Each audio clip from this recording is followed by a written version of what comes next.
അമേരിക്കയും ഇറാനും തമ്മിലുള്ള സംഘർഷം 5ാം ആഴ്ചയിലേക്ക് കടക്കുമ്പോഴാണ് ഈ സംഭവ വികാസങ്ങളൊക്കെ തന്നെ അരങ്ങേറുന്നത്.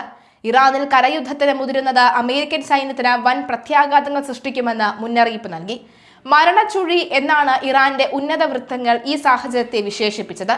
ആയിരക്കണക്കിന് നാവികരുമായി US കപ്പലായ USS ട്രിപ്പോളി കഴിഞ്ഞ വെള്ളിയാഴ്ച മിഡിൽ ഈസ്റ്റിൽ എത്തിയതോടുകൂടിയാണ് മേഖലയിൽ യുദ്ധഭീതി വർദ്ധിച്ചത്. നയതന്ത്ര പരിഹാരങ്ങളെക്കുറിച്ച് സംസാരിക്കുമ്പോഴും അമേരിക്ക കരയാക്രമണത്തിന് പദ്ധതിയിടുകയാണ് എന്ന് Iran parliament speaker Mohammad Bagher Ghalibaf ആരോപിച്ചു. തങ്ങളുടെ മിസൈലുകൾ സർവ്വസജ്ജമാണെന്നും ഏത് ആക്രമണത്തെയും നേരിടാനുള്ള ഇറാന്റെ നിശ്ചയദാർഢ്യം വർദ്ധിച്ചിരിക്കുകയാണ് എന്നും അദ്ദേഹം വ്യക്തമാക്കി. അതേസമയം ഇറാനിൽ ഒരു പൂർണ്ണതോതിലുള്ള അധിനിവേശത്തിന് അമേരിക്ക തയ്യാറായേക്കില്ല എന്നും പകരം തന്ത്രപ്രധാനമായ ചില കേന്ദ്രങ്ങളിൽ മിന്നലാക്രമണങ്ങൾ നടത്താനാണ് സാധ്യത എന്നും US ഉദ്യോഗസ്ഥരെ ഉദ്ധരിച്ച് വാഷിംഗ്ടൺ പോസ്റ്റ് റിപ്പോർട്ട് ചെയ്യുന്നു. എന്നാൽ US സൈന്യത്തിന്റെ കമാൻഡിംഗ് അധികാരം തെറ്റായ തീരുമാനങ്ങൾ എടുക്കുന്നവരുടെ കൈകളിൽ എത്തിയത് സൈന്യത്തെ അപകടകരമായ മരണക്കെണിയിലേക്കാണ് നയിക്കുന്നത്. ഇസ്ലാമിക് റവല്യൂഷണറി ഗാർഡ് കോർപ്സ് വക്താവ് ഇബ്രാഹിം സോൾഫഗാരി വിമർശിച്ചു. പേർഷ്യൻ ഗൾഫിലെ ഇറാന്റെ പ്രധാന എണ്ണ കയറ്റുമതി കേന്ദ്രമായ ഖാർഗ് ദ്വീപ് പിടിച്ചെടുക്കുന്നതും ഹോർമോസ് കടലിടുക്കിന് സമീപമുള്ള തീരപ്രദേശങ്ങളിൽ റെയ്ഡ് നടത്തുന്നതും അമേരിക്കൻ സൈനിക നേതൃത്വത്തിന്റെ ആലോചനയിലുണ്ട്. വാണിജ്യ സൈനിക കപ്പലുകളെ ലക്ഷ്യമിടാൻ സാധ്യതയുള്ള ഇറാന്റെ ആയുധങ്ങൾ നശിപ്പിക്കുകയാണ് ഇതിലൂടെ ലക്ഷ്യമിടുന്നത്. ഇതിനായി ഏതാനും മാസങ്ങൾ വേണ്ടി വന്നേക്കാമെന്നാണ് US കണക്കുകൂട്ടൽ. എങ്കിലും കരസേനയുടെ സഹായമില്ലാതെ തന്നെ ലക്ഷ്യങ്ങൾ കൈവരിക്കാൻ അമേരിക്കയ്ക്ക് സാധിക്കുമെന്ന് വിദേശകാര്യ സെക്രട്ടറി മാർക്കോ റൂബിയോ വ്യക്തമാക്കിയിട്ടുണ്ട്. 5 ആഴ്ച പിന്നിട്ട യുദ്ധം ഇതിനകം തന്നെ ആഗോള എണ്ണവാതക വിതരണത്തെ സാരമായി തന്നെ ബാധിച്ചിട്ടുണ്ട്. വള്ളം ക്ഷാമത്തിനും വ്യോമ ഗതാഗത തടസ്സത്തിനും ഇത് കാരണമായി. ഹോർമോസ് കടലിടുക്കിൽ ഇറാൻ ഏർപ്പെടുത്തിയ ഉപരോധം ആഗോള വിപണിയെ പിടിച്ചുലച്ചിരിക്കുകയാണ്. യുദ്ധം തുടങ്ങിയതിനു ശേഷം ക്രൂഡ് ഓയിൽ വില ബാരലിന് 50 പൗണ്ടിൽ നിന്ന് 85 പൗണ്ടായി ഉയർന്നു.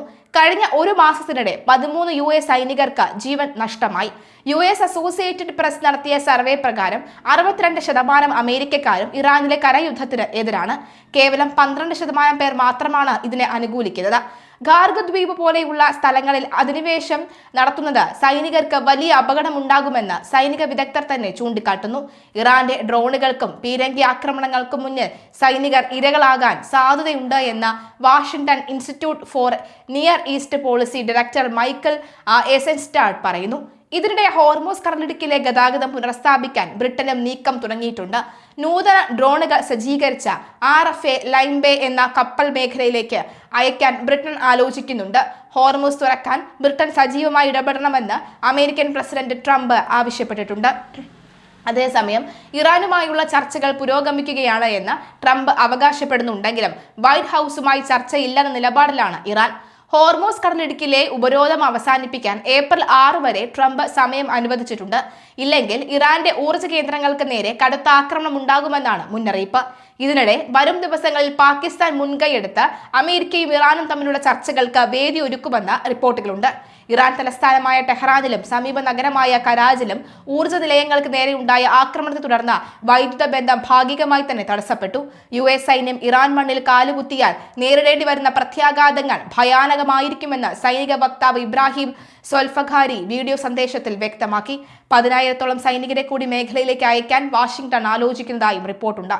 ഇതിനിടെ അമേരിക്കയുടെ ഇരട്ടത്താപ്പിനെ വിമർശിച്ച് Iran parliament speaker Mohammad Bagher ഖാലിബാവും രംഗത്തെത്തി. പുറമെ നയതന്ത്രത്തെക്കുറിച്ച് സംസാരിക്കുകയും എന്നാൽ രഹസ്യമായി ഇറാനെ ആക്രമിക്കാൻ പദ്ധതിയിടുകയുമാണ് അമേരിക്ക എന്ന് അദ്ദേഹം ആരോപിച്ചു. തുർക്കി, സൗദി അറേബ്യ, ഈജിപ്ത് എന്നീ രാജ്യങ്ങളുടെ വിദേശകാര്യ മന്ത്രിമാർ സമാധാന ചർച്ചകൾക്കായി ഒത്തുചേരാനിരിക്കെയാണ് ഇറാന്റെ ഭാഗത്തു നിന്നുള്ള ഈ കടുത്ത പ്രസ്താവനകൾ പുറത്തുവരുന്നത്.